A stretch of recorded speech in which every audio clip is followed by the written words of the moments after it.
Welcome to Pressure Point. I'm Brad Newcombe. In today's pluralistic society, our neighbors come from all walks of life, speak different languages, and follow different ethnic and religious traditions. This provides each one of us with a tremendous challenge as we learn to live together. My guest is someone who does this both at home and at work. He is the Reverend Dr. Tom Bulman, who is the chaplain at the University Hospital UBC site, and at home he lives in a commune. He's a member of a commune. Welcome, Tom. Hi. Great to have you here. Well, it's good to be here. Okay, let's start with the commune. You live in a commune. What kind of... It sounds rather fierce, doesn't it, living in a commune? I didn't know people still did. I thought that communes ended with the hippies. Well, this one started just after the hippie era, and it's still going, and it's going quite successfully, I think. And it's pluralistic in many different ways. We have the youngest of us, I think, is about 4, and the oldest is about 78. And how many of you here? I mean, how many of you all together? There are about 35 of us, including the children. And we have Jews, and we have Buddhists, and we have neo-pagans, and we have secular modernists. I think that's a religion too. So when I said our neighbors literally come from all walks of life, I mean, we weren't joking in that intro, were we? Oh, that's right. Yes. Now, how do you like? Are you all in your own suites, or how does it? How do you live in the commune? Well, we try to model ourselves after the Israeli kibbutzim, and back in the days when we were reading about kibbutzim, they dwelt quite communally, and so we live in sort of extended family situations. The largest apartment has 8 bedrooms, and the smallest has 3 bedrooms, and they share the same kitchen, share the same dining room, same living room, and then the 9 different pods, we call them, because Wales were big then. So we started out, yeah. Wales were the trendy kind of That's right. animal. So we were pods, and there are the 9 pods, and each pod does its own arranging, and yet we meet together to arrange things for the building, and we have a farm too. And this is in Kitsilano, we need to say that. So our building is in Kitsilano. Farm in Kitsilano? I haven't seen one. Oh, no, the farm is out in Aldergrove. Oh, I see. Oh, I thought maybe this was part of No. the commune. Okay. Yeah. So you bought a farm as well? Yes, we bought a farm. That was, we call ourselves a rural-urban commune because we looked around and saw that the rural communes that were developing back then really didn't work because everybody who went to them was an urban type person. And rural living is a different kind of thing. So we tried to blend the two. We have a piece of soil that we cultivate, and but no one lives there. Yeah, oh yes, yes. We built a house out there, a big one, and there are 4 adults out there. Well, 5 adults now. How does this differ from a co-op? Because you're calling this a commune, and people I think are more familiar with something called a co-op. Yeah. Well, we're under cooperative legislation. And we buy shares and that sort of thing that co-ops do, but we live a lot more closely together. And it's much like a very small town, except that we share the same values, generally speaking. But now how do people find each other when people all share in an 8-bedroom apartment? Are they, do they just get thrown together, or have they come together as a group who say, I want to live together? Yeah, very much that. Takes, an explorer spends about 3 months deciding whether or not they can live in this very egalitarian lifestyle with no leader. And so when they're exploring that, do they come and live to try it out? Some do. Some live outside and come to meetings and come and have supper and all that sort of thing. Now you gave an example that there's a neo-pagan, and you are a United Church minister, you have a Buddhist, a Jewish person, just for starters, and you say you share the same values.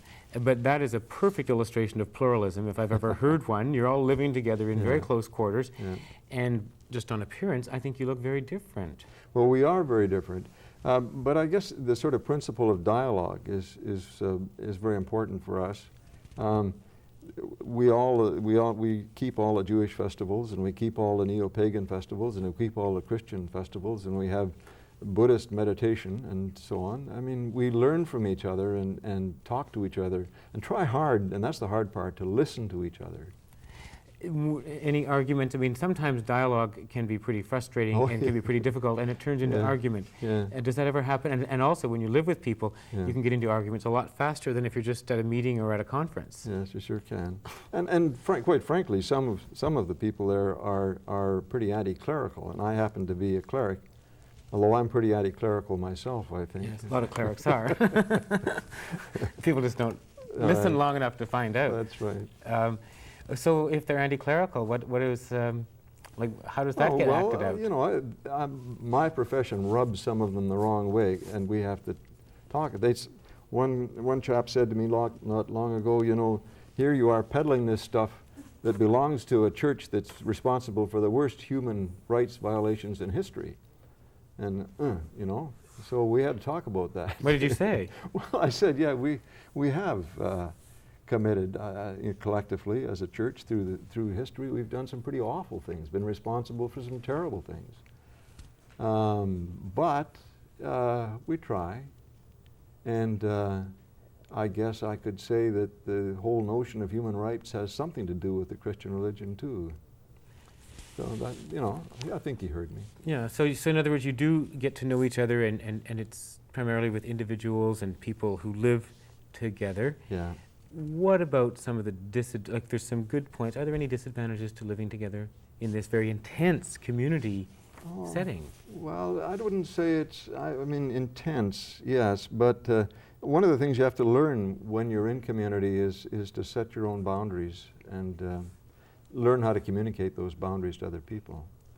You also have to learn about respect rather than privacy, you know.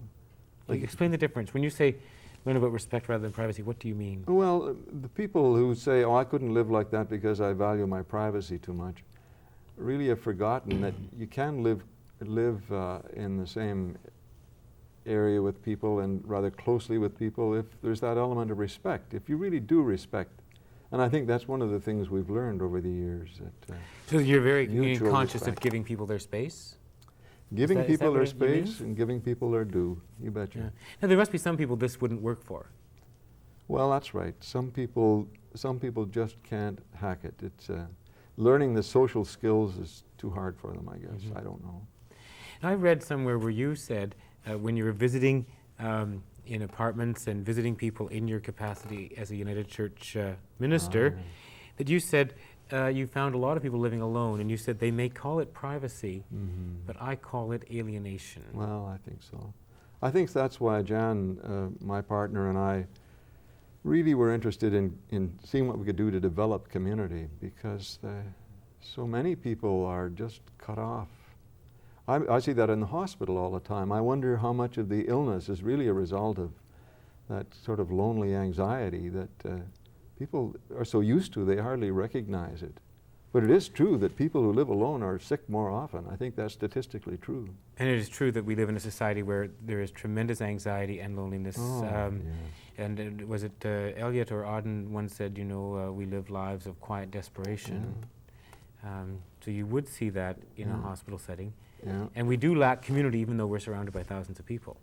Well, a crowd doesn't make community, you know. And you can be lonely in a crowd. You can be terribly lonely in a crowd. Sometimes more so because you're confronted with all these people and imagine that they are all part of some bigger community, yet they too may be lonely. And feel like nothing.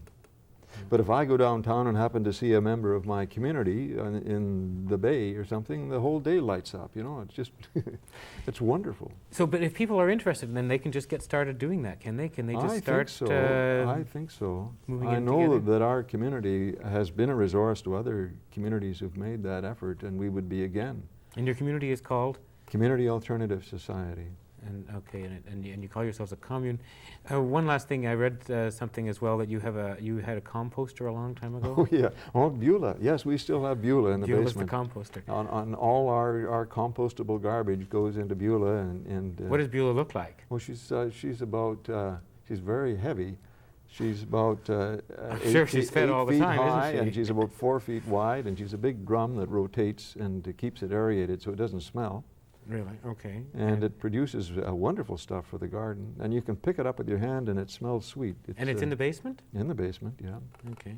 Yeah. This is you're talking to an urban person who knows nothing about composters. We recycle everything. We're real good. And you've been doing that for a long time. Yes, we have, long before that became kind of popular. Yeah.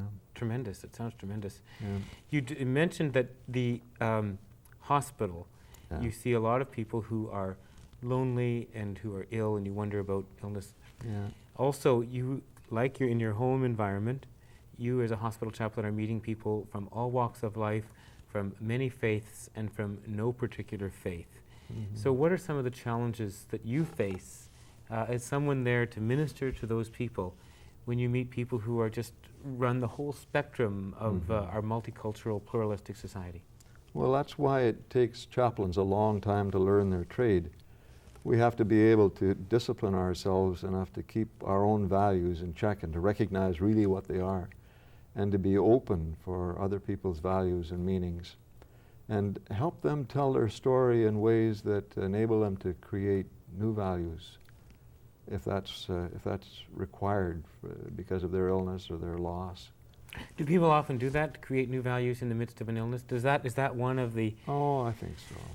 cathartic kind of things that happens when we are faced with a life, maybe not even a life-threatening illness, but something that certainly rattles us? Yeah, and we're and our spiritual sense of beings, and people who never go to church, and the first thing they tell the chaplain is that they never go to church, and they want to know what church he goes to, just I suppose for some reason, but or she, but then they go on to say what it's like to be them.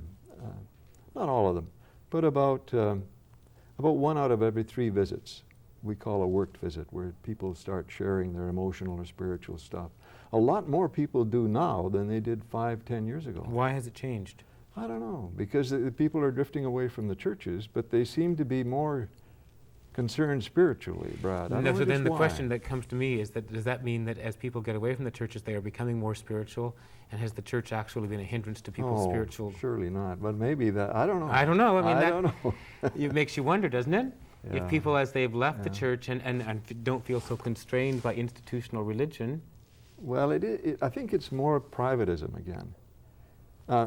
This modern isolation is a very spiritual thing too, and I wouldn't want to talk about my spiritual life, the average person says to anybody, not even my wife or my children. It's too private, too inarticulate, too close to home. So you're saying that's where most people are at now? I think that's where most people are now. Well, in fact, you can talk about... So they don't want to be an organized religion. They don't want to... No, they don't want, and you're right, they don't want to talk about spirituality. It's much easier to talk about sex and your sex life than it is to talk about your spirituality. I think that's actually true. Oh, I think there's no question about it. So they don't know they're talking about their spirituality when they're telling the chaplain their story. See, they don't see that as... but it actually comes out, and the chaplain is supposed to be sensitive enough, empathic enough, and caring enough to really cherish what they're saying and respect it. And under those conditions, people then develop, or maybe it's God working in them, that's what I think, incognito. Huh?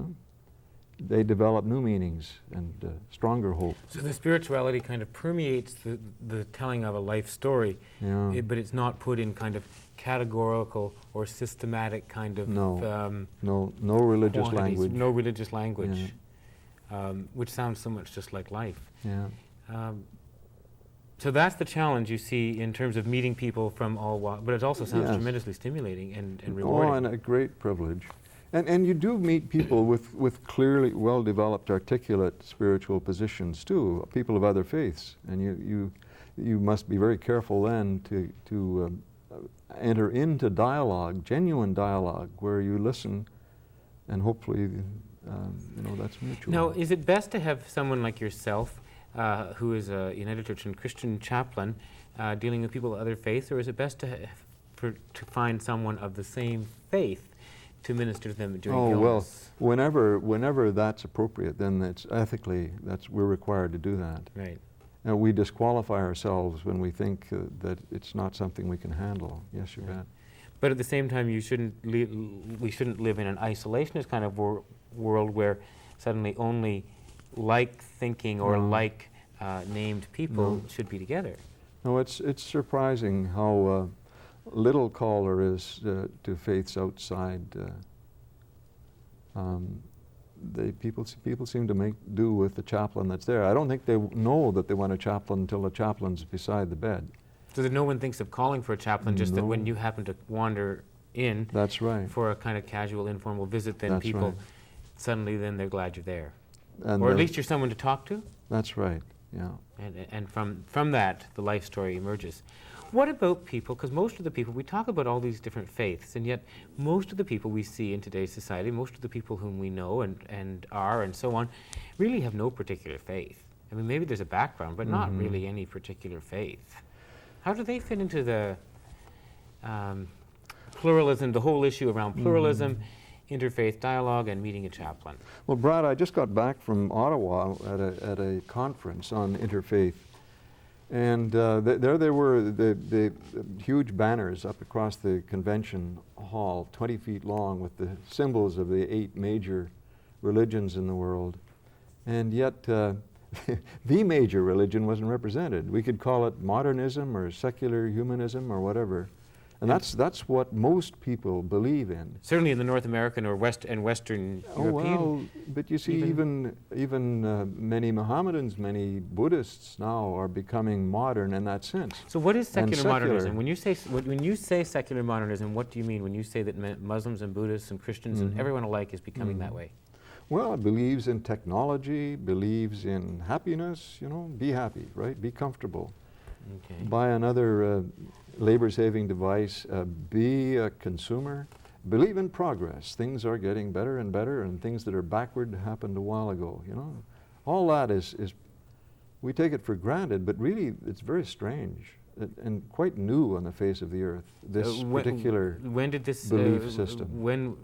First of all, I tend not to think of it as a belief system, but when has it been around since? I mean, since post-World War II, is that it? Or? Oh, no, I think it's been coming on since the 19th century, sure. Okay.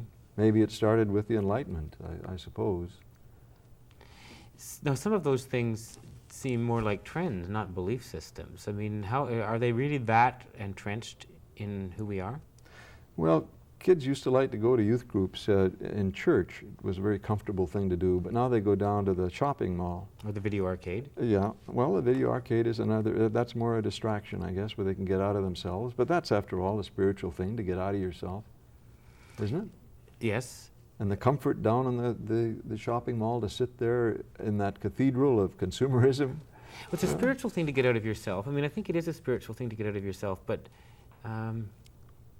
that somehow the video arcade and all the kind of distractions doesn't seem like a very spiritual practice. So there's a range all the way from escaping from yourself through to transcending yourself. See, that's what I would call it, an escape. And I would see that we live in a society where we're full of all, like the shopping mall, not just for the kids there, but for all of us, can be an escape and is an escape. Too large, unless you only go once a year, I think. And the movies and the videos, but every once in a while there is a good movie or a good video that does help people actually see the big picture, really get out of themselves. Have you seen one recently? Yeah, we saw The Magic Flute the other night. What's his name? The Swedish producer. Anyway, it was absolutely wonderful, just wonderful. And I'm sure that's transcendent, to just forget yourself and revel in that wonderful music and the kidding of human nature that Mozart. So like you're saying about the hospital visit and the stories that people tell and the spirituality permeates incognito, since God permeates incognito through the conversation, you're saying the same thing happens all the way from the movie theaters to the video arcades to... I don't know. I think there's such a thing as evil. Sure. Well, I think, sure. Downtown, I understand on Granville Street, you pull a 6-gun and you shoot people on actual people, and they disappear when you hit them with your 6-gun in one of the penny arcades. I think that's evil, no question. So we've got this mix then between some things that can be for good, and the same things can also be for evil. Running side by side. Who's asking the questions about values? Well, you see, I think pluralism isn't a kind of relativism where you forget all about values. I think that's a total mistake. I think pluralism means, I really have my values and I really believe in them, but I want to hear what yours are. I really want to hear it, and I have some respect. Doesn't mean I'm necessarily going to agree, but I'm going to try and learn, and I'm going to be a bit vulnerable. So when you say vulnerable, that means that you can't come into the discussion with your mind necessarily already made. You come in with something to offer, Yeah. but you can't necessarily have your mind made up. Door. You haven't closed the door? Yeah. How many of us haven't closed the door? Do most of us not come in with fairly entrenched, maybe out of reasons for insecurity, if it's faith or maybe even just any kind of belief system, and political ideology? It seems to me that we often have the door pretty shut, don't we? Well, I think when my anxiety is up, I think you're quite right. Then I'm less likely to keep the door open. But when I'm in my faith, as it were, then I can open the door and let your ideas in. What are some of the experiences that you've had in your life that have really helped to change the way in which you approach something new that could be threatening, something different? Because pluralism is about encountering difference. It's encountering people who perhaps look or think or act or speak, have beliefs that are different. What in your lifetime has really made a difference, helped you get through those anxieties? Well, I can think of a welfare mom. This was several years ago, and she told me I could tell this story. She had grown up in an Anglican family, and as an adolescent had radically rejected it. And her doctor referred her to me, and I think he was an evangelical Christian and expected me to convert her. And at one point she said, "Chaplain, I think Dr. So-and-so sent you to convert me." And I said, "I think he did." And she said, "Well, you know, I haven't gone to church and I don't believe in all that stuff. And it wouldn't be right for me to believe in God now that I'm scared." She was dying of cancer. Wouldn't believe. So I stopped. I mean, that just stopped me. This woman is really saying something very important. And I said, "Well, the God I believe in respects your integrity." And there was another long silence, and she looked at me and smiled. And she said, "Could I be buried in my mother's church?" And I said, "Yeah, if I could tell this story." And she said, "Yeah," respecting my integrity, I guess. Right. So and somehow there was such a wonderful mutuality. This woman who'd been I think she had 5 men, she told me, at various times in her life, and married to none of them, and just totally pushed it all away. But tremendously honest. But tremendously honest, especially at that point of her life, and also willing to look after me too. That's what moved me so deeply, willing to take care of you, and Yeah. and at the same time not falling. I mean, the fact that she would say, not turning to God because she was scared. Yeah, that was her integrity. Yeah, and when she saw I could, appreciate that, we had a moment of real mutuality, even though our lives were so very, very different. Real mutuality. So that's the kind of experience then that changes you? Yeah. That's where dialogue is so wonderful and so absolutely beautiful. So the next people that you go in to see, you were less inclined to want to convert. I mean, you didn't have that same That's right. agenda that you normally would. That's right. And yeah. Do people meet you differently now that you, have you thought about how you were before and how you are now, and do people even relate to you differently? Do people open up more, or is it the same? I don't know. You don't know? No. I wanted to get back a little bit to secular humanism too. All right. I mean, when we talked about that, because that interests me. Just, if that is such a pervasive belief system that sort of goes over the culture, are we all? Is there any way of avoiding? Oh yeah, sure. Automatically, I'll say, well, that's a very advanced idea, won't I? And what on earth does that mean? I don't think it means anything necessarily, but it's part of the myth of secular humanism that whatever is new has to be best, right? But sometimes it's not. Of course not, but the myth tells me that it is, and so I tend to feel that way. Does it come into do these myths that permeate the culture come into conflict with your religious beliefs? Yeah, How? Yeah, and at this conference in Ottawa, we were challenged to differentiate ourselves from this modern belief system. And partly, the speaker partly wanted us to do that because of this sort of postmodern nihilistic youngsters that are coming up. The When you say Generation X. postmodern Generation X, Yeah. no hope, no future, and so on. Right, and they don't need us to be trapped in that malarkey. You know, they don't like consumerism. They don't like the pseudo niceness of. People want, there are changes, there's lots of changes in our society, and we hear and see and feel that all the time. Religions have often purported to have a monopoly kind of on truth. And yet, if we're going to live together in a pluralistic society, no one can have that kind of a posture. Does religion offer some hope for the future? Well, I think God offers the hope for the future, and religions, all of them, are somewhat questionable. But God's not. Okay. How do we manage, in terms of a world and a society, to be able to get the bad stuff out of religion and keep God front and How do we center? try? How do we do that? How do we do that? Just you want to say that right now in a few minutes? Yeah. How to be faithful, right? Yeah. Love your neighbor and love yourself. How's that? Love your neighbor, love yourself. Love yourself. And that's the way you love God. And of course, we do that by living in all our communities, don't we? That has to do with community.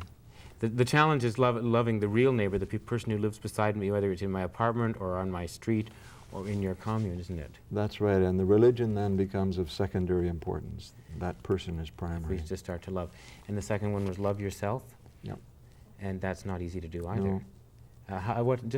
Very quickly, a quick tip on how we can love ourselves. Well, I'm a conservative Christian, and I like what the street kid said, that Jesus didn't die for no junk. Oh, very good. Yeah. He died for Me. Right. And you. Tom, I want to thank you so much for being with me here on Pressure Point. It's been a real pleasure. And all the best in Commune and in your work. Thank you very much. Okay. I've been talking with the Reverend Dr. Tom Bulman, who is chaplain at University Hospital UBC site in Vancouver and lives in a commune called Community Alternatives in Kitsilano. You've been watching Pressure Point. I'm Brad Newcombe.